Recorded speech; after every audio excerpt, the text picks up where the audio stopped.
So if you do something in Photoshop and you want to go back in time, there's several ways to do it. The first way is going edit, undo,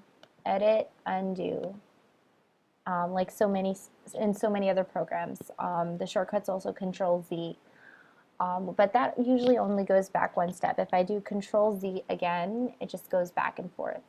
One step back, one step forward, one step back, one step forward.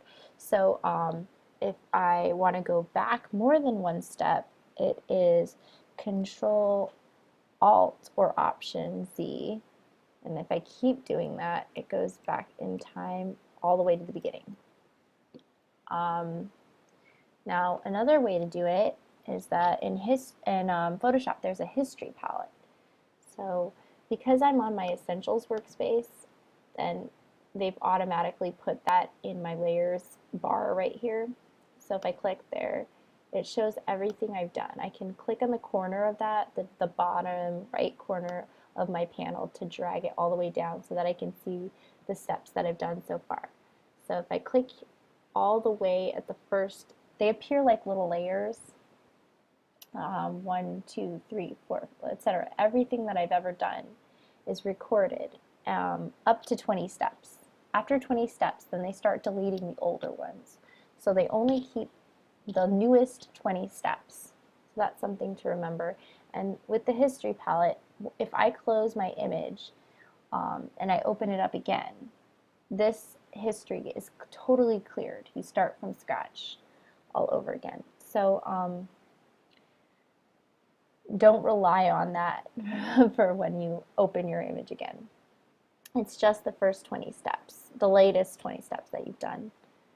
And if I click on the very beginning, it goes back to the original. And what I can do is, even though I've gone back in time through my shortcut keys, I can actually go ahead and click again on the last thing I did.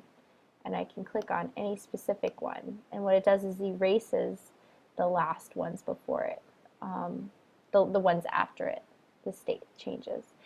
Each of these layers in the history panel are called state changes. So whenever something that you do to your image changes the way it looks, it's called a state change, and that is recorded in each of these history layers.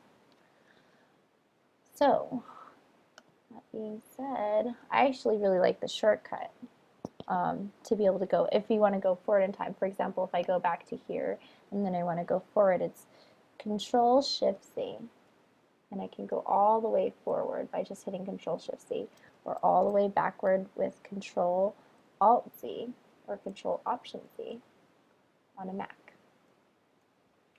Okay.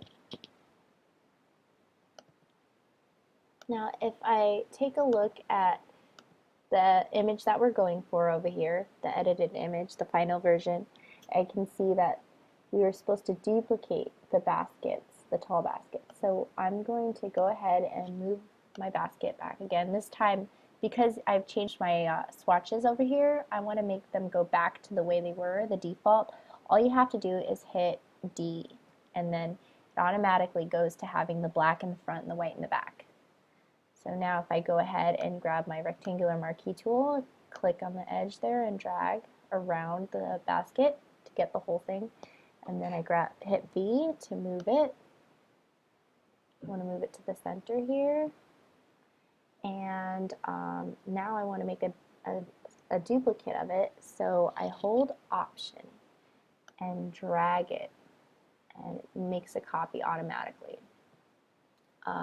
Now I want to make sure, I just hit Control Z because I want to go back one state.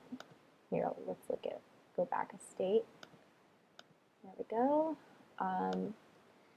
And one thing you can do here is when you hold Alt and move and you click and drag, it makes a copy of it. But what if you want it to be perfectly aligned? Then you hit Alt and you hold Shift, and then it moves either perfectly straight up or down, or perfectly straight to the side.